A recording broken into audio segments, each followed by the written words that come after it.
నమస్కారం. భారత్ టుడే ప్రేక్షకులకు ఈ రోజు ఒక విశిష్ట అతిథిని పరిచయం చేయబోతున్నారు. మొన్న కేంద్ర ప్రభుత్వం ప్రకటించిన స్వచ్ఛ సర్వేక్షణ్ జాబితాలో మధ్యప్రదేశ్ రాష్ట్రంలోని ఇందోర్ జిల్లా మొదటి స్థానాన్ని దక్కించుకుంది. అనేక నగరాల్ని, చారిత్రాత్మకమైన నగరాల్ని వెనక్కి నెట్టి క్లీనెస్ట్ సిటీగా ఇందోర్ పేరు సంపాదించడంలో కీలక పాత్ర వహించిన ఆ జిల్లా కలెక్టర్ ఎవరో కాదు, మన తెలుగువారే. కరీంనగర్ జిల్లా నుంచి వెళ్లి ఒక అద్భుతమైన సివిల్ సర్వెంట్ గా నార్త్ ఇండియన్స్ మాత్రమే కాదు దేశవ్యాప్తంగా ఉన్న ఆయా జిల్లాల కలెక్టర్లకు ఆదర్శప్రాయంగా నిలుస్తున్న ఆ నరహరి గారు ప్రస్తుతం మనతో ఉన్నారు. నమస్కారం నరహరి గారు. నమస్తే. అండ్ నరహరి గారు, ముందుగా కంగ్రాచులేషన్స్. నిజంగా ఒక తెలుగు వారు ఇండోర్ నగరాన్ని అంత క్లీనెస్ట్ సిటీగా నిలపడంలో ముఖ్య పాత్ర వహించారు. మీ ఆధ్వర్యంలోనే అంత బాగా ఇండోర్ సిటీ క్లీనెస్ట్ సిటీగా ఎదిగింది అని అంటే కనుక నిజంగా మాకు కూడా చాలా గర్వకారణంగా ఉంది. First of all congratulations. And ఈ రోజు ఒక దేశవ్యాప్తంగా ఉన్న అనేక జిల్లాల కలెక్టర్లకు మీరు ఆదర్శప్రాయంగా ప్రస్తుతం కనిపిస్తూ ఉన్నారు. ఎలా అనిపిస్తోంది? Thank you. First of all Bharat today ప్రేక్షకులందరికీ ధన్యవాదాలు. Indore city cleanest city of the కంట్రీగా ఈ మధ్య స్వచ్ఛతా సర్వేక్షణ్ లో వెల్లడించడం జరిగింది. దీనికి ఫస్ట్ అండ్ ఫార్మోస్ట్ కారణం ఎవరని అంటే అక్కడ ఉన్నటువంటి సిటిజన్స్. డెఫినెట్లీ ఇది ఒక పెద్ద అచీవ్మెంట్. లాస్ట్ ఇయర్ మనం ర్యాంకింగ్స్ లో చూసుకున్నట్టయితే ఇందోర్ 25th పొజిషన్ లో ఉండింది. అండ్ 24 పొజిషన్స్ జంప్ చేసి మేము ఫస్ట్ పొజిషన్ కి వచ్చాము. సుమారు 2 years హార్డ్ వర్క్ దీంట్లో ఉండింది. అదే కాకుండా మోస్ట్ ఇంపార్టెంట్ గా చెప్పుకోవాల్సింది ఏంటంటే ఇందోర్ క్లీనెస్ట్ సిటీయే కాకుండా ఇందోర్ డిస్ట్రిక్ట్ ఏదైతే ఉందో మొత్తం సుమారు 40 లక్షల పాపులేషన్ ఉంటుంది. ఈ ఇందోర్ డిస్ట్రిక్ట్ రూరల్ ఏరియా ఏదైతే ఉందో this is the second district in the country to become 100% open defecation free. బహిరంగ మల విసర్జన రహిత జిల్లా సెకండ్ డిస్ట్రిక్ట్ 2016 జనవరిలో ప్రకటించబడింది. ఆ తర్వాత మా దగ్గర ఉన్న మున్సిపాలిటీలు, అదే కాకుండా ఇప్పుడు ఇందోర్ సిటీ కూడా ద మోస్ట్ క్లీనెస్ట్ సిటీగా ఈ సర్వేక్షణ లో వచ్చింది అనమాట. ఓ వండర్ఫుల్. అండ్ మీరు ఇంతకు ముందు చెప్పినట్టు 2016 స్వచ్ఛ సర్వేక్షణ్ జాబితాలో 25 నుంచి 25వ స్థానంలో ఉన్న ఇందోర్ ఇప్పుడు నంబర్ 1 ఎలా రాగలిగింది? ఈ 1 year లో మీరు ఎటువంటి కార్యక్రమాలు రూపొందించారు? దీనికి కొన్ని స్ట్రాటజీస్ డెవలప్ చేసాం. యాక్చువల్లీ ఈ స్ట్రాటజీస్ చూసుకున్నట్టయితే స్వచ్ఛత అనే కాన్సెప్ట్ ఏదైతే ప్రధానమంత్రి మోదీ గారు వచ్చిన తర్వాత ఏదైతే కాన్సెప్ట్ తీసుకొని వచ్చారో దాని తర్వాత ఒక పాజిటివ్ ఎన్వైరన్మెంట్ క్రియేట్ అయింది మొత్తం దేశం అంతటా. ప్రధానమంత్రి తానే చీపురు పట్టుకొని రోడ్డు మీదకి రావడం అనేది ఒక గొప్ప సందేశాత్మకంగా మన ముందు వచ్చిందనమాట. దాని తర్వాత ఏదైతే ఎన్వైరన్మెంట్ తయారైందో మేము దాన్ని బాగా పాజిటివ్ గా యూజ్ చేసుకున్నాం. అంటే హైయెస్ట్ అథారిటీ నుంచి లోయెస్ట్ అథారిటీ వరకు ఏ విధంగా అయితే ఒక పాజిటివ్ ఎన్వైరన్మెంట్ క్రియేట్ అయిందో దాన్నే మేము ఈ స్వచ్ఛతా అభియాన్ లో ముందు తీసుకెళ్ళాం అనమాట. దీంట్లో కొన్ని స్ట్రాటజీస్ బాగా యూజ్ చేసాం అనమాట. మోస్ట్ ఇంపార్టెంట్ స్ట్రాటజీ నేను చెప్పేది ఏంటంటే, అంటే ఎవరైతే అదర్ స్టేట్స్, అదర్ డిస్ట్రిక్ట్స్ ఎవరైతే చూస్తున్నారో, సిటీస్ ఎవరైతే చూస్తున్నారో ఈ కార్యక్రమాన్ని, ఈ స్వచ్ఛత అనే ప్రోగ్రాము ఆఫీస్ టైంలో చేసేటటువంటి కార్యక్రమం కాదు. ఓకే. ఈ ఎంటైర్ కాన్సెప్ట్ ఏదైతే ఉందో పొద్దున 4 నుంచి 8 వరకు, సాయంత్రం 5 నుంచి 9, 10 వరకు చేసేటటువంటి కార్యక్రమే స్వచ్ఛతా కార్యక్రమం. మనం బహిరంగ మల విసర్జనకు సంబంధించినటువంటి కార్యక్రమం చూసినట్టయితే road cleaning, road sweeping, sanitation సంబంధించిన ప్రతి యాక్టివిటీ మనం చేయాల్సింది ఈ నేను చెప్పినటువంటి పీరియడ్ లో. సో మేము మొత్తం స్ట్రాటజీని చేంజ్ చేసాం అనమాట. మరి ఎందుకు అవ్వట్లేదు? డే టైంలో మనం ఆఫీస్ వెళ్ళే టైంలో వెళ్ళి అందరికి లేదు మీరు బహిరంగ ఓపెన్ గా డెఫికేషన్ చేయొద్దని చెప్తే ఆ టైంలో ఎవరు డెఫికేషన్ చేయట్లేదు. ఓకే. ఎప్పుడైతే ఆ డెఫికేషన్ అవుతుందో, ఎప్పుడైతే బహిరంగంగా మల విసర్జన అవుతుందో ఆ టైంలోకి వెళ్ళి మీరు కన్విన్స్ చేయగలిగితే that is when people will get convinced. So మా స్ట్రాటజీ మొత్తం డిఫరెంట్ గా నేను రౌండ్ ద క్లాక్ 24 hours మీ పని జరిగింది. ఎగ్జాక్ట్లీ. అది డిస్ట్రిక్ట్ కలెక్టర్ నుంచి, మున్సిపల్ కమిషనర్ నుంచి కిందటువంటి ఎంప్లాయీస్ వరకు అందరము మేము మార్నింగ్ 4 o'clock నుంచి లేచి గ్రామాల్లోకి వెళ్ళడం కానీ, వార్డులలోకి వెళ్ళడం, ఇంక్లూడింగ్ ప్రజాప్రతినిధులు, కార్పొరేటర్స్ లో సహిత ఎమ్మెల్యేలు అందరూ కూడా ఒకసారి మూవ్మెంట్ స్టార్ట్ అయిన తర్వాత ప్రతి ఒక్కరు దాంట్లో జాయిన్ అయ్యారు. సెకండ్ స్ట్రాటజీ దీంట్లో మేము మోస్ట్ ఇంపార్టెంట్ చేసింది ఏంటంటే పిల్లల్ని బాగా ఇన్వాల్వ్ చేసాం. సో దిస్ హోల్ ప్రోగ్రామ్ ఎవరిని కన్విన్స్ చేయొచ్చు, ఈజీగా కన్విన్స్ అయ్యేది పిల్లలు అనమాట. ఆ పిల్లలు పెద్దవాళ్ళని కన్విన్స్ చేస్తారు అనమాట. సో దీన్ని మేము ఒక స్ట్రాటజీగా తీసుకొని చేయడం జరిగింది. దీంట్లో భాగంగా గ్రామీణ క్షేత్రాల్లో మేము వానర సేనాలను తయారు చేసాం అన్నమాట పిల్లలకి ఫస్ట్ వాళ్ళకి కాన్సెప్ట్ అర్థం చేసేలాగా చెప్తాం అనమాట. ఎందుకు క్లీన్లీనెస్ ఉండాలి, ఎందుకు స్వచ్ఛత అనేది ఎందుకు ఇంపార్టెంట్, వాళ్ళు పెద్దలకు చెప్పడం జరిగింది అనమాట. దాంట్లో కూడా ఒక మంచి స్ట్రాటజీ తయారు చేసాం. సిటీ ఏరియాస్ లో డబ్బా గ్యాంగ్లు అనేసి పిల్లల ద్వారా వాళ్ళకి చిన్నపాటి డప్పులు అవన్నీ ఇచ్చి ఎవరైతే అస్వచ్ఛత, ఎవరైతే అన్క్లీన్లీనెస్ ని స్ప్రెడ్ చేస్తున్నారో వాళ్ళని వీళ్ళు నిలదీసి అడగడం అనమాట. సో ఈ స్ట్రాటజీస్ ఏవైతే చేయడం జరిగిందో ఇవన్నీ మా సక్సెస్ కి కారణమైనాయి అనమాట. అదే కాకుండా వి ఇన్వాల్వ్ పబ్లిక్ ఇన్వాల్వ్మెంట్ లేకుండా ఏ ప్రోగ్రాము సక్సెస్ఫుల్ కాదు. ఓన్లీ గవర్నమెంట్ డబ్బు కొట్టుకొని స్వచ్ఛత స్వచ్ఛత స్వచ్ఛత అని అంటే మీరు ఫెయిల్ అయిపోతారు. ఓకే, అండ్ స్వచ్ఛత విషయంలో ప్రజలు బాధ్యతాయుతంగా వ్యవహరిస్తే గానీ అది సాధ్యం కాదు, కరెక్టే. కానీ నార్త్ ఇండియా సౌత్ ఇండియాతో పోల్చితే నార్త్ ఇండియాలో, అందులోనూ మధ్యప్రదేశ్ లాంటి కొన్ని ఇందోర్ లాంటి ప్లేసెస్ లో అవగాహన కొంత తక్కువగా ఉన్న వాళ్ళు ఉంటారు, చదువుకున్న వాళ్ళ సంఖ్య కూడా చాలా తక్కువగా ఉంటుంది. ఇటువంటి ఒక అభిప్రాయాలు చాలా మందికి ఉంటాయి. అండ్ అక్కడ గుట్కాలు, పాన్ ఇవి ఎక్కువ తినే వాళ్ళ సంఖ్య ఎక్కువగా ఉంటుంది. వాళ్ళందరినీ ఒక ఖచ్చితంగా బాధ్యతాయుతంగా వారందరూ ఉండేలాగా చేయడానికి ఏమైనా స్పెసిఫిక్ కార్యక్రమాలు ఏమైనా ఉన్నాయి? డెఫినెట్లీ అండి. యాక్చువల్లీ ఈ స్వచ్ఛత అనే కార్యక్రమం this is behavioural change issue, వ్యవహారంలో పరివర్తన అన్నమాట. మనం స్వచ్ఛత అనే కార్యక్రమం ఇది ఒక బెనిఫిషియర్ ని సెలెక్ట్ చేసి దానికి ఇంత డబ్బు ఇచ్చేది, ఒక స్కాలర్షిప్ ఇచ్చేది, పెన్షన్లు ఇచ్చే ప్రోగ్రామ్ కాదు ఇది. This is totally behavioural change issue అన్నమాట. మనుషుల వాళ్ళ వ్యవహారంలో పరివర్తన తీసుకురావడం. దానికోసం ఏం చేయాలనంటే ఫస్ట్ కన్విన్స్ చేయడాలు, అంటే కన్విన్సింగ్ కోసం మా దగ్గర చౌపాల్స్ అని పెడతాం అనమాట. గ్రామాల్లోకి వెళ్ళి అందరినీ కూడా పెట్టి వార్డులలోకి వెళ్ళి వాళ్ళందరినీ కూర్చోబెట్టి ప్రజాప్రతినిధులు, ఆఫీసర్లు అందరినీ కూర్చొని వాళ్ళు కన్విన్స్ చేయడం ఒక వంతు. సెకండ్ థింగ్ మేమేం చేసామనంటే ఒక ఆడియో విజువల్ క్యాంపెయిన్ కూడా స్టార్ట్ చేసాం అనమాట. Both how to keep our city clean, our villages clean అనే దాని మీద ఒక సాంగ్ కూడా తయారు చేసాం అనమాట. హో హల్లా అనేది ఒక సాంగ్ తయారు చేసి, అది ఎలా ఉండిందనంటే ఆ సాంగ్ వినగానే ఆ సిటీలో ఉన్నటువంటి వ్యక్తి వెంటనే అరే నా సిటీ క్లీన్ కావాలి కదా, ఎందుకు కావట్లేదు అనేటువంటి ఆలోచన వచ్చే విధంగా దాంట్లో ఆ సాంగ్ లో మేము రాయడం జరిగింది అనమాట. నెక్స్ట్ థింగ్ ఏం చేసామంటే డోర్ టు డోర్ కలెక్షన్ ని టాప్ మోస్ట్ ప్రయారిటీలో పెట్టాం అనమాట. డోర్ టు డోర్ కలెక్షన్ అయితే మనం జనరల్ ఏం చూస్తామనంటే స్ట్రీట్స్ మీద, రోడ్ మీద ఏంటంటే మనం పెట్టినటువంటి చెత్త కుండీలు ఏవైతే ఉంటాయో, చెత్త కుండీ సగం చెత్త కుండీలో ఉంటుంది, సగం చెత్త బయటపడి ఉంటుంది అనమాట. That shows a very bad picture. మీరు ఏ న్యూస్ పేపర్ లో తీసుకున్నామని ఆ ఫోటో వేసేస్తారు అనమాట. సో జనరల్ గా సిటీ పిక్చర్ అంతా అది చెడగొట్టేది ఏంటంటే చెత్త కుండీ. సో వి ఎలిమినేటెడ్ చెత్త కుండీ అనమాట. చెత్త కుండీని రోడ్ నుంచి తీసేసాం. దేర్ ఆర్ నో చెత్త కుండీలు అసలు ఇందోర్ లో లేవు. దానికి ఆల్టర్నేటివ్ గా డోర్ టు డోర్ కలెక్షన్ తీసుకొచ్చాం అనమాట. సో 100% ఎవ్రీ హౌస్ హోల్డ్ నుంచి, ఎవ్రీ షాప్ నుంచి డోర్ టు డోర్ కలెక్షన్. మీరు మీ చెత్తను తీసి పెట్టండి, మీ దగ్గరికి మనిషి వస్తాడు, అలా ఈ పాటతో పాటు వస్తాడు అనమాట. ఆ పాట అందరూ హమ్ చేసుకునేలా మీరు చిన్నపిల్లలు ఈ మధ్య అదే పాట, ఈవెన్ అంతాక్షరిలో కూడా హో హల్లా అనే సాంగ్ స్టార్ట్ అయిపోయింది అనమాట. ఆ లెవెల్ కి తీసుకెళ్ళాను క్యాంపెయిన్ ని. అప్పుడు తీసుకెళ్లేసరికి ప్రతి ఒక్కరి ఇన్వాల్వ్మెంట్ దాంట్లో పెరిగిపోయింది. సో దట్ టు పాయింట్ అనమాట. హౌస్ హోల్డ్ నుంచి, అంటే ఇంటి దగ్గర నుంచి చెత్త ఇంటూ ఈ వెహికల్ దగ్గర నుంచి ట్రాన్సిట్ స్టేషన్ నుంచి ఫైనల్ డిస్పోజల్ పాయింట్ వరకు ఎక్కడ చెత్త కింద పడదన్నమాట. ఆ లెవెల్ వరకు క్యాంపెయిన్ తీసుకెళ్లడం జరిగింది అనమాట. అందువల్లే అంటే మనం ఏం చేయాలనంటే it is lead by example whether it is officer or ప్రజాప్రతినిధులు కానీ first you should lead by example. You should show them ఇలా ఈ విధంగా చేస్తే బాగుంటది అనేది మనం చూపించినట్టయితే ప్రతి నాగరికుడు కోరుకునేది ఏంటంటే నా సిటీ, నా విలేజ్, నా గ్రామం స్వచ్ఛత 100% క్లీన్ ఉండాలనేసి. ఎవరు అనుకోరు చెత్తగా ఉండాలనేసి. So we need to involve them. ఆ లెవెల్ వరకు మేము డిఫరెంట్ స్ట్రాటజీస్ ని యూజ్ చేసి తీసుకెళ్లడం జరిగింది. That is how we have succeeded. Okay, and మీరు చెప్పినట్టుగా స్వచ్ఛందంగా వాళ్ళందరూ బాధ్యతాయుతంగా వ్యవహరిస్తే కానీ జరగదు. కానీ అధికారులు కూడా చాలా వరకు మొక్కుబడిగానే పనిచేస్తూ ఉంటారు. మీరు ఎంత స్ఫూర్తివంతమైన ప్రసంగాలు ఇచ్చినా, ఎంత స్ఫూర్తివంతంగా వాళ్ళకి చెప్పినా కానీ క్షేత్రస్థాయిలో ఉన్న అధికారులతో పని చేయించడం కూడా ఒక పెద్ద కష్టమైన పని. అది ఎలా సాధించగలిగారు? డెఫినెట్లీ.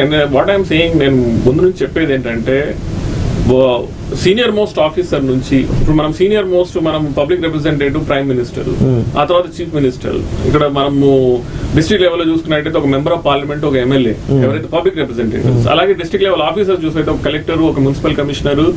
ఈ ఆఫీసర్స్ హైయెస్ట్ అథారిటీ నుంచి ఎవరైతే వాళ్ళ ఆఫీస్ వాళ్ళ ఏసీ రూమ్స్ నుంచి బయటకు వస్తారో you get public easily gets convinced. Okay, so ఆ కన్విన్సింగ్ అనేది మనం ఒకరోజు కాదు, యూ హ్యావ్ టు డూ. నేను అదే చెప్పాను, మేము మాది ఇదంతా 2 years ప్రోగ్రామ్, ఒక నెలలో మేము చేసింది కాదు. అట్ ద సేమ్ టైం మనము ఎంత ఫాస్ట్ గా చేస్తే అంత ఫాస్ట్ గా అది మాయమైపోతుంది అనమాట క్లీన్లీనెస్. సో మేము స్ట్రాటజీ వైజ్ గా మెల్లిమెల్లిగా పబ్లిక్ ని కన్విన్స్ చేసుకుంటూ ఈ స్ట్రాటజీస్ ని ఇంప్లిమెంట్ చేసినాం కాబట్టి ఈ రోజు మేము సక్సెస్ఫుల్ అయ్యాం. ఓకే, అండ్ ఈ 2 years లో ఏమైనా అబ్స్టాకిల్స్ ఎప్పుడైనా మీరు ఫేస్ చేసిన ఇబ్బందులు ఏమైనా ఉన్నాయా? Definitely, I mean there are many such instances. ఎప్పుడైతే మనం ఈ వర్క్ చేయడానికి వెళ్ళినాము, సో ఫస్ట్ అండ్ ఫార్మోస్ట్ మనకి ఎవరైతే మన ఓన్ ఎంప్లాయీస్ తిరగబడతారు అనమాట. ఎందుకంటే వాళ్ళు ఒక సిస్టమ్ కి అలవాటు పడి ఉంటారు. వాళ్ళు ఒక కుషన్ లో ఉండిపోతారు అనమాట. కొద్ది గొప్ప చెత్త క్లీన్లీనెస్, కొద్ది గొప్ప చెత్త, చెత్త కుంటలు చెత్త కలెక్ట్ చేయడము, దాన్ని డిస్పోజల్ పాయింట్ వరకు తీసుకు వెళ్ళామా లేదా అని మానిటరింగ్ లేకపోవడము. సో ఒక కుషన్ లో ఉండిపోతారు అనమాట. సో ఫస్ట్ థింగ్ అక్కడ నుంచి అనమాట, మేము ఎందుకు చేయాలి, మేము ఎందుకు ఇన్వాల్వ్ కావాలి. సో హ్యాండ్ హోల్డింగ్ సపోర్ట్ ఒకటి, వాళ్ళ సమస్యలు ఏంటి, దాని పరిష్కారాలు, వాళ్ళకి ఎటువంటి ఎక్స్ట్రా ఎక్విప్మెంట్ కావాలి. ఇప్పుడు nobody wants to do cleanliness by hand. So వాళ్ళకి కొత్త ఎక్విప్మెంట్ కావాలి. సో వాళ్ళకి ట్రైనింగ్ ఇవ్వాలి. వాళ్ళకి కూడా మన సిటీని టాప్ మోస్ట్ పొజిషన్ తీసుకెళ్లాలంటే ఏం చేయాలి. సో వాళ్ళతో పాటు కూర్చొని వాళ్ళ సమస్యల్ని పరిష్కరిస్తూ వాళ్ళకి కావాల్సిన ఎక్విప్మెంట్ ఇస్తూ వాళ్ళని ముందు తీసుకెళ్ళాం. సో ఇనిషియల్ గా ఎవ్రీబడి థింగ్స్ దట్ మనకు దీనివల్ల లాభం ఏంటి అని ఆ లాభం చూపించాం అనమాట. సో అలాంటి సిచ్యువేషన్స్ చాలా వచ్చినాయి. దాని తర్వాత డెఫినెట్లీ మెల్లిమెల్లిగా we have been able to convince everybody. Okay, ఒక గొప్ప సివిల్ సర్వెంట్ గా అట్ ద సేమ్ టైం ఒక అద్భుతమైన రెస్పాన్సిబుల్ సిటిజన్ గా ఉన్న మీరు, మీలో ఒక రైటర్ కూడా ఉన్నారని విన్నాను. హూ ఓన్స్ మౌ అనే ఒక బుక్ ని రచించారు, and the making of loudly Lakshmi Yojana, ఈ 2 books రచించారు. అండ్ అందులో ఫస్ట్ హూ ఓన్స్ మౌ, ఈ బుక్ కి ఇన్స్పిరేషన్ ఏమైనా ఉందా? దాని ముందర ఏమైనా నేపథ్యం ఉందా? ఎందుకని ఆ పుస్తకం రాయాలనిపించింది? నేను మహు అనేది ఇండోర్ డిస్ట్రిక్ట్ లో ఉంది. అక్కడ ఐ వాస్ సబ్ కలెక్టర్, అక్కడ సబ్ కలెక్టర్ గా పనిచేసాను. ఆ సబ్ కలెక్టర్ పనిచేస్తున్నప్పుడు అక్కడ ఉన్నటువంటి సివిలియన్స్ అంటే యాక్చువల్లీ మహు ఒక కంటోన్మెంట్ అనమాట. కంటోన్మెంట్ ఆర్మీ బ్రిగేడియర్ దాని కంటోన్మెంట్ ఇన్ఛార్జ్ గా ఉంటారు అనమాట. సో ఆర్మీ కింద ఈ మొత్తం సివిలియన్ ఏరియా ఉంటుంది అనమాట. సో ఆర్మీ వాళ్ళు ఒక 200 సంవత్సరాల కిందట ఈ కంటోన్మెంట్ ఏరియా వాళ్ళకి హోల్కర్ డైనస్టీ వాళ్ళు అప్పగించడం జరిగింది. అయితే ఈ మధ్య నేను సబ్ కలెక్టర్ గా ఉన్నప్పుడు వాళ్ళు రిజంప్షన్స్ అనే పేరుతో సివిలియన్స్ ని ఆ ఏరియా నుంచి వాళ్ళ ల్యాండ్స్ తీసేసుకొని ఆర్మీ ఆక్యుపై చేసుకొని సివిలియన్స్ ని ఆ ఏరియా నుంచి బయటికి పంపిస్తా ఉండే అనమాట. అప్పుడు నేను సబ్ కలెక్టర్ గా వెళ్ళినప్పుడు అక్కడ ఉన్నటువంటి సివిలియన్ ప్రాబ్లమ్స్ ని అర్థం చేసుకొని హిస్టారికల్ గా ఈ ల్యాండ్ హోల్కర్ డైనస్టీ నుంచి ఆర్మీకి ఇవ్వడం జరిగింది కాబట్టి ఒకసారి ఇండిపెండెన్స్ వచ్చిన తర్వాత it has come back to state government అని హిస్టారికల్ గా డాక్యుమెంటరీ వైజ్ ప్రూవ్ చేశాను అనమాట. ఏదైతే డాక్యుమెంట్ తయారు చేశానో దాని తర్వాత నేను దాన్ని ఒక పుస్తక రూపంలో దాన్ని ప్రచురించాను. అది ఆ డాక్యుమెంట్ నేషనల్ ఆర్కైవ్స్ నుంచి కొన్ని డాక్యుమెంట్స్ కూడా తీసుకురావడం జరిగింది. దాన్ని హైకోర్ట్స్ వరకు నేను తయారు చేసిన డాక్యుమెంట్ ని ఒక ప్రామాణికత ఉన్నటువంటి డాక్యుమెంట్ గా చూడడం జరిగింది అనమాట. Then I thought I should convert it into a book. అదే కాకుండా లాడ్లీ లక్ష్మీ యోజన అనేది ఒక మహత్తర స్కీమ్ 2007 లో నేను పీడీ ఐసిడిఎస్ గా ఉన్నప్పుడు ఈ స్కీమ్ తయారు చేయడం జరిగింది అనమాట. ఆడపిల్లల వివక్షతకు సంబంధించినటువంటి విషయాలని ఏ విధంగా మనం సాల్వ్ చేయవచ్చు అనే దాని మీద ప్రయత్నం చేసి లాడ్లీ లక్ష్మీ యోజన అనేటువంటి ఒక స్కీమ్ ని 2007 లో ప్రవేశపెట్టడం జరిగింది.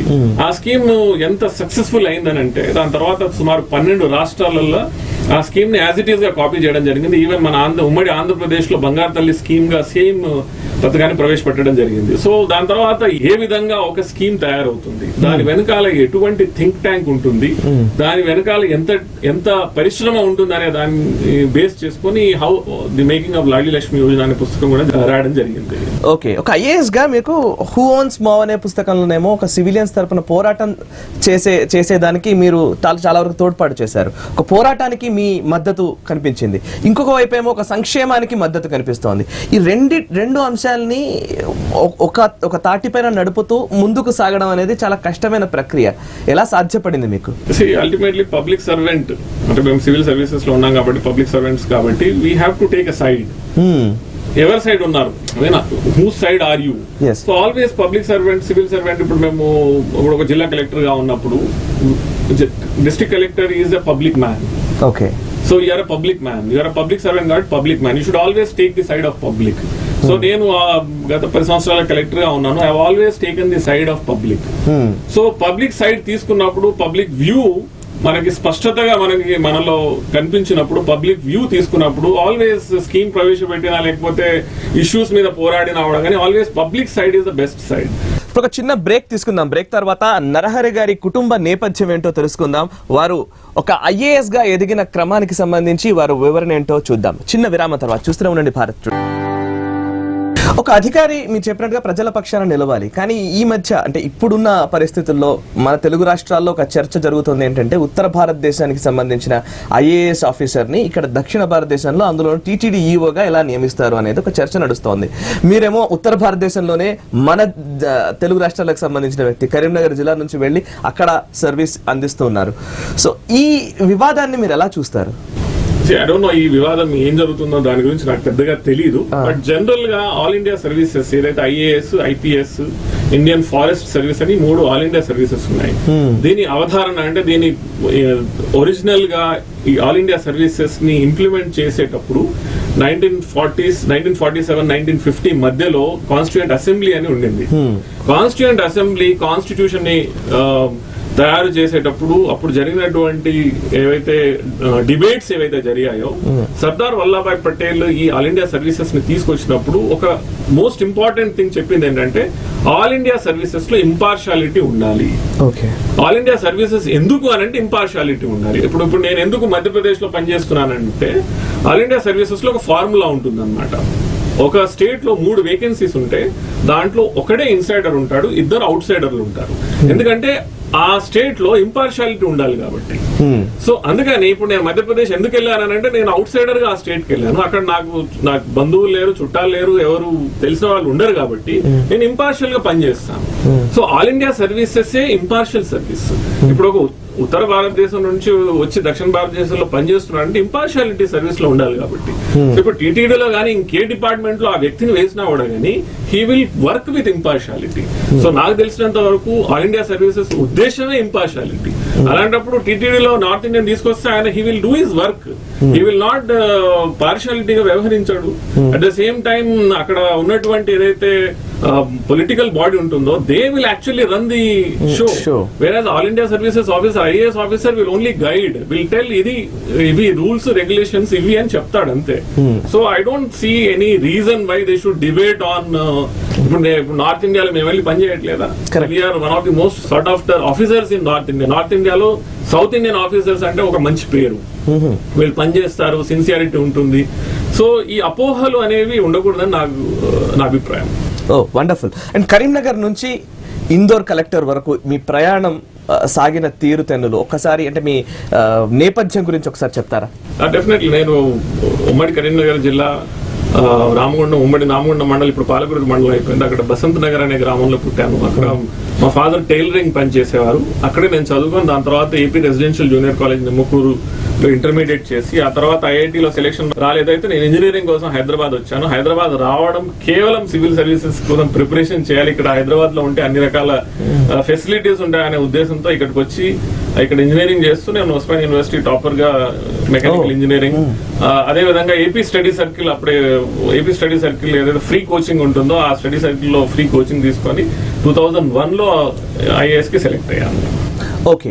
అండ్ ఒక సివిల్ సర్వెంట్ గా మీరు గవర్నెన్స్ కి సంబంధించి ముఖ్యంగా ప్రభుత్వ కార్యక్రమాలను ఎంత బాగా ఇంప్లిమెంట్ చేయాలి, ప్రజల్లో ఎంతవరకు అవగాహన కల్పించాలి, సంక్షేమ పథకాల అమలు, అవన్నీ ఉంటాయి.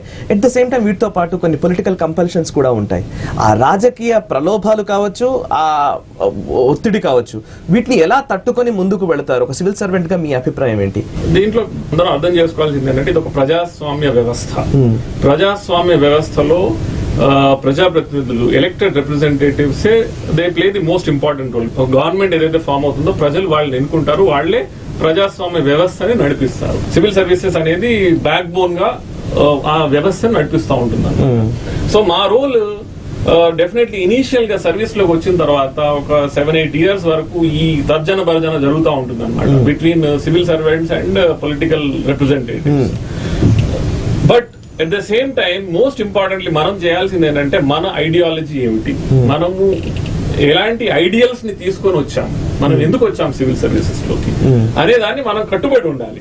కొన్ని రోజులు పోయిన తర్వాత ఇనిషియల్లీ ఫర్ ఎగ్జాంపుల్ నేను 5-6 years ఇనిషియల్ పీరియడ్ లో 7-8 ట్రాన్స్ఫర్లు అయ్యాయి అనమాట. అక్కడ గొడవలు జరగడం, ట్రాన్స్ఫర్లు అవ్వడం, గొడవలు జరగడం, ట్రాన్స్ఫర్లు అవ్వడం. దాని తర్వాత ఏమవుతుందనంటే మనం సిస్టమ్ తో అడ్జస్ట్ అవుతాము, పొలిటికల్ రిప్రజెంటేటివ్ గా మనతో అడ్జస్ట్ అవుతారు. వాళ్ళకి తెలిసిపోతుంది అచ్చా ఈ వ్యక్తి పని మీద ఇంపార్టెన్స్ ఇస్తాడు, ఈ వ్యక్తి he doesn't indulge in any other things, ఆయనకి వేరే విషయాలతో సంబంధం లేదు, ఈయన పని సంబంధించిన మనిషి. సో వాళ్ళు దాని తర్వాత they will find suitable jobs for మన కోసమే వాళ్ళు వెతుకుతారనమాట. ఇలాంటి ప్రొఫైల్ దీనికి ఉపయోగపడుతుంది అనేది వాళ్ళే వెతికి మన కోసం అలాంటి డిస్ట్రిక్ట్స్ కానీ అలాంటి పోస్టింగ్స్ వాళ్ళు డిసైడ్ చేస్తారు. So first most important thing civil services వచ్చేటటువంటి ఆస్పిరెంట్స్ కి తెలుసుకోవాల్సింది ఏంటంటే మీ వ్యక్తిత్వం అనేది చాలా ఇంపార్టెంట్. కరెక్ట్, మీరు చెప్పినట్టుగా క్యారెక్టర్ వ్యక్తిత్వం అనేది చాలా ఇంపార్టెంట్. బట్ ఈ 16 ఏళ్లలో 2001లో మీరు ఐఏఎస్ గా సెలెక్ట్ అయ్యారు, కలెక్టర్ గా ఎప్పుడు అదే ఇయరా? 2008 నుంచి. సో ఈ టైంలో ఎప్పుడైనా సరే అయ్యో అసలు నేను చేయాలనుకున్న చేయలేకపోయానే, అసలు ఈ పొలిటికల్ కంపల్షన్స్ వల్లనో లేకపోతే ఏదో ఒత్తిడి వల్లనో నేను ప్రజలకు చేయాలనుకున్న ప్రయోజనాన్ని అందించలేకపోతున్నాను అనిపించిన సందర్భాలు ఏమైనా ఉన్నాయా? నాట్ రియల్లీ, ఇప్పటి వరకు అయితే అలాంటి సందర్భాలు. ఓకే, ఓన్లీ థింగ్ ఎప్పుడైతే ట్రాన్స్ఫర్స్ అవుతాయో అంటే మనం ఏదైనా చేయాలనుకుంటాము, దాంట్లో ఇష్యూస్ వస్తాయి, దాని తర్వాత ట్రాన్స్ఫర్స్ అవుతాయి, అప్పుడు అనిపిస్తుంది అరే మనం కరెక్ట్ వెళ్తున్నాం కదా, మనం కరెక్ట్ వెళ్తున్నా కూడా అని మనం ట్రాన్స్ఫర్ చేశాననేటువంటిది అప్పుడు ఆ టైంలో అనిపిస్తుంది. బట్ దాని తర్వాత ఇప్పుడు 16 years తర్వాత అనిపిస్తుంది అప్పుడు కరెక్ట్, ఐ వాస్ కరెక్ట్, అప్పుడు అలానే ఉండాల్సింది నేను, అప్పుడు అలానే ఉండాల్సింది కాబట్టి ఈ రోజు మనకి ఇలాంటి రెస్పెక్ట్ వస్తుంది. That is what we feel today in retrospective లో. వండర్ఫుల్. అండ్ మీరు గ్వాలియర్ కలెక్టర్ గా ఉన్నప్పుడు కానీ ఇప్పుడు ఇందోర్ కలెక్టర్ గా ఉన్నప్పుడు కానీ మీకు ఇంకొక పేరు కూడా ఉందని విన్నాను, ఫేస్బుక్ కలెక్టర్ అని. చాలా వరకు టెక్నాలజీని చాలా అద్భుతంగా యూటిలైజ్ చేసుకోవడంలో మీకు మీరే సాటి అనేది అక్కడ ఎక్కువ మంది అంటూ ఉంటారు అనేది. సో టెక్నాలజీ అండ్ ఇప్పుడున్న ప్రజలకు చేరువవ్వడానికి దీన్ని వినియోగించుకునే విధానం గురించి ఒకసారి చెప్తారా? Definitely this is a new technology ఎరా. ఇప్పుడు సోషల్ మీడియా పెనెట్రేషన్ ప్రతి వ్యక్తిలో ప్రతి ఇంటికి పెనెట్రేట్ అయిపోయింది అనమాట సోషల్ మీడియా. కానీ సోషల్ మీడియాని పాజిటివ్ గా యూజ్ చేసుకోవాలి. గవర్నమెంట్ ఆఫ్ ఇండియా కూడా దీని గైడ్ లైన్స్ పాస్ చేసింది. ఈ మధ్య మీరు చూస్తూనే ఉన్నారు, ప్రతి గవర్నమెంట్ ఆర్గనైజేషన్ ప్రతి డిపార్ట్మెంట్ వాళ్ళు కూడా వాళ్ళ ట్విట్టర్ పేజ్ కానీ ఫేస్బుక్ పేజ్ కానీ క్రియేట్ చేసి ప్రజలకి ఇన్ఫర్మేషన్ డిసిమినేషన్ కోసం ప్రజల వరకు వాళ్ళు చేస్తున్నటువంటి యాక్టివిటీస్ ని డిసిమినేట్ చేయడం జరుగుతుంది. అయితే 2012లో గ్వాలియర్ కలెక్టర్ అయినప్పుడు, Gwalior is also big city అనమాట, ప్రిడామినెంట్లీ అర్బన్ పాపులేషన్ ఉంటుంది. So urban population generally Facebook ఇవన్నీ బాగా యూజ్ చేస్తారు. సో అప్పుడు ఐడియా వచ్చింది అనమాట, డైరెక్ట్ గా పబ్లిక్ తో ఇంటరాక్ట్ అవ్వచ్చు కదా, వాళ్ళ సమస్యలను సమాధానం పరచవచ్చు కదా అనేటువంటి ఆలోచనతో ఒక పేజ్ తయారు చేశాను అనమాట. ఆ పేజ్ ద్వారా ఎప్పుడైతే నేను ఇంటరాక్షన్ చేయడం స్టార్ట్ చేశానో, వాళ్ళ సమస్యలు చెప్పడం, నేను పరిష్కరించడం, సో దట్ అదొక సివిల్ సర్వీసెస్ లోనే ఒక రెవల్యూషనరీ కాన్సెప్ట్ లాగా బయటకు వచ్చింది అనమాట. సో నా ఇప్పుడు 2 లక్షల పైన ఫేస్బుక్ ఫాలోవర్స్ ఉన్నారు. వాళ్ళ ప్రాబ్లమ్స్ ఏదైతే ప్రాబ్లం వస్తుందో దాన్ని మా డిపార్ట్మెంట్ వాళ్ళకి చెప్తే ఆ డిపార్ట్మెంట్ వాళ్ళు ఆ ప్రాబ్లమ్ సాల్వ్ చేసి మళ్ళీ వాళ్ళకి ఇంటిమేట్ చేస్తారు అనమాట. So I feel this is a good way of interaction with citizens. Okay, right. And ఒక తెలుగు వాడిగా అండ్ అక్కడ ఇందోర్ని ఇప్పుడు క్లీన్లియస్ సిటీగా నిలబెట్టిన మీరు, తెలుగు రాష్ట్రాల్లోని నగరాలు కూడా ఆ దిశగా అడుగులు వేయాలంటే ఏం చేయాల్సి ఉంది? మీ సూచనలు ఏంటి? నేను చెప్పినట్టు స్ట్రాటజీస్ ని రీడిజైన్ చేసుకోవాలి. ఇప్పుడు ఏదైతే స్ట్రాటజీస్ పట్టుకొని వెళ్తున్నారు, ఏ స్ట్రాటజీస్ ఏదైతే మీరు చేస్తున్నారో డెఫినెట్లీ దాన్ని ఒకసారి మళ్ళీ చూసుకోవాలి, మళ్ళీ ఒకసారి రీలుక్ చేసుకోవాలన్నమాట. మన స్ట్రాటజీస్ కరెక్టా కాదా? ఫర్ ఎగ్జాంపుల్ ఇందోర్ ఎగ్జాంపుల్స్ నేను చెప్పాను. You cannot do this as regular routine work లాగా మీరు చేయలేరు. మీరు క్లియర్ స్ట్రాటజీస్ పెట్టుకోవాలి, పబ్లిక్ పార్టిసిపేషన్ పెంచుకోవాలి, పొలిటికల్ రిప్రజెంటేటివ్ పార్టిసిపేషన్ పెంచాలి, అండ్ ఆఫీసర్స్ వాళ్ళ ఏసీ రూమ్ లోంచి బయటకు వెళ్ళి పని చేయాలి. సో ఇలాంటి స్ట్రాటజీస్ లోకలైజ్డ్ ఇష్యూస్ ని పట్టుకొని స్ట్రాటజైజ్ చేసినట్టే ఐఎమ్ వెరీ కాన్ఫిడెంట్ ఇప్పుడున్నటువంటి ఎన్వైరన్మెంట్ ఏదైతే ఉందో, ఇప్పుడున్నటువంటి ఒక పాజిటివ్ వాతావరణం ఏదైతే నిర్మితమైందో, దీంట్లో ఖచ్చితంగా ఇందోర్ లాగా ప్రతి సిటీ సక్సెస్ఫుల్ కావచ్చు. ఓకే, అండ్ ఇప్పుడున్న యూత్ కి మీరు ఇచ్చే ఒక స్ఫూర్తిదాయకమైన వాక్యం ఏమైనా ఉందా? అంటే ఇప్పుడున్న యూత్ రెస్పాన్సిబుల్ గానే ఉన్నారని మీరు అనుకుంటున్నారా? నిజంగా రెస్పాన్సిబుల్ సిటిజన్స్ గా ఎదగాలంటే వాళ్ళకి ఏమైనా సూచనలు ఇస్తారా? ఐఎమ్ 100% షూర్ ప్రస్తుతం ఉన్నటువంటి యూత్ చాలా రెస్పాన్సిబుల్, 100% రెస్పాన్సిబుల్.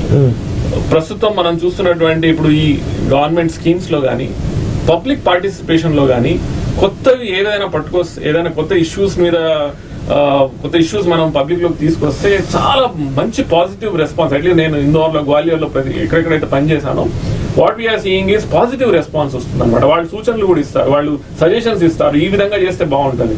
మనం ఏదైనా పబ్లిక్ ప్రోగ్రామ్ పెడితే సొంతగా స్వయాన వచ్చి, అంటే వాలంటరీగా వచ్చి పార్టిసిపేషన్ కూడా చేస్తున్నారు అనమాట. So what I'm saying is, number 1, ఈ రోజు ఉన్నటువంటి యూత్ చాలా రెస్పాన్సిబుల్. మంచి గైడెన్స్ కావాలి వాళ్ళకి. సో ఆ గైడెన్స్ మనం సరిగ్గా ఇప్పుడు ఉన్నత స్థాయిలో మంచి పొజిషన్ లో ఉన్నటువంటి పబ్లిక్ రిప్రజెంటేటివ్స్ కానీ, ఆఫీసర్స్ కానీ ఇచ్చినట్టయితే యూత్ ఇంకా పాజిటివ్ డైరెక్షన్ లో వెళ్తుంది. సెకండ్ థింగ్, యూత్ చెప్పేది ఏంటంటే యూ షుడ్ గో. మీకు ఏదైతే ప్యాషన్, మీ ప్యాషన్ ఏంటి, మీరు మీ జీవితంలో ఎలాంటి కెరీర్ ఎంచుకోవాలనుకుంటున్నారా, ఏం పని చేయాలనుకుంటున్నారా, డబ్బు కోసం పని చేయాలనుకుంటున్నారా, లేకపోతే సాటిస్ఫాక్షన్ కోసం పని చేయాలనుకుంటున్నారా, ఇలానే ఈ విషయాల మీద అవగాహన పెంచుకొని నిర్దిష్టమైనటువంటి లక్ష్యం పెట్టుకొని ముందుకెళ్ళినట్టయితే ఖచ్చితంగా మీరు ఎంచుకున్నటువంటి ఫీల్డ్ లో మీరు సక్సెస్ పొందుతారు. అండ్ మీరు ఒక సివిల్ సర్వెంట్ గా మీరు ఐఏఎస్ కావాలనుకునే వారికి కానీ, ఐపీఎస్ కానీ కావాలనుకునే వాళ్ళకి మీరు ఇచ్చే మెసేజ్ ఏమైనా ఉందా?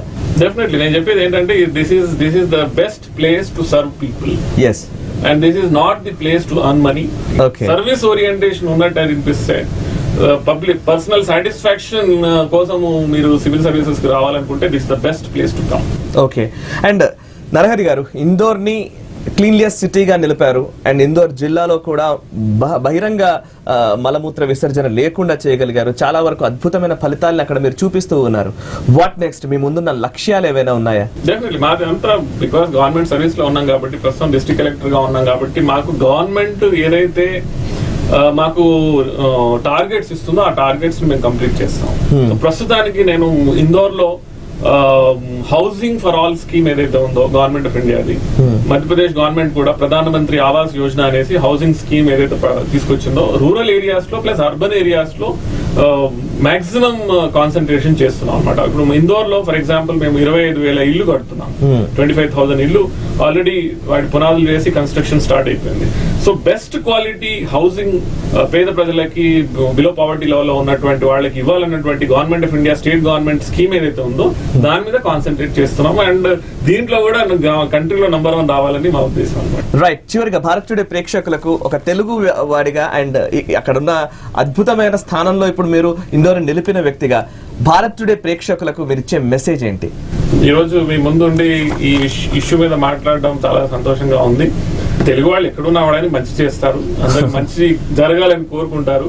సో నా వంతుకు నేను మధ్యప్రదేశ్ లో నాకు ఆపర్చునిటీ దొరికింది కాబట్టి నేను నా ఫీల్డ్ లో మంచి చేయడానికి ప్రయత్నిస్తున్నాను. మనం ఎక్కడున్నా, ఏ ఫీల్డ్ లో ఉన్నా కూడా కానీ ఆనెస్టీతో పనిచేయాలి. మనము పెద్ద పొజిషన్ లో ఉన్నా, చిన్న పొజిషన్ లో ఉన్నా, లేకపోతే గవర్నమెంట్ సర్వీస్ లో ఉన్నా, ప్రైవేట్ సర్వీస్ లో ఉన్నా, ఎక్కడున్నా కూడా కానీ తెలుగువాడు గర్వంగా తెలుగువాడు అనేటువంటి ప్రౌడ్నెస్ తో పనిచేయాలని నా కోరిక. అందరికీ అదే నా సందేశం. Right, thank you very much Narahari గారు. నిజంగా చాలా ఇన్స్పైరింగ్ గా ఉంది మీతో మాట్లాడడం. అండ్ నిజంగా ఈ ప్రేక్షకులకు కూడా ఆ ఇన్స్పిరేషన్ అందిందని నేను కూడా ఆశిస్తున్నాను. Really thank you very much. చూసారు కదా, అది నరహరి గారితో స్పెషల్ ఇంటర్వ్యూ.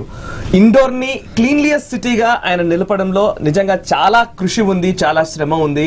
అంతేకాదు ప్రజల భాగస్వామ్యం కూడా ఉంది. స్వచ్ఛందంగా ప్రజలు ముందుకు వచ్చిన రోజు, ప్రభుత్వ పథకాలు ఖచ్చితంగా అమలయ్యేలా ప్రజల నుంచి ఆ స్పందన వచ్చిన రోజు ఖచ్చితంగా ఈ దేశం అద్భుతమైన దేశంగా తీర్చిదిద్దబడుతుంది.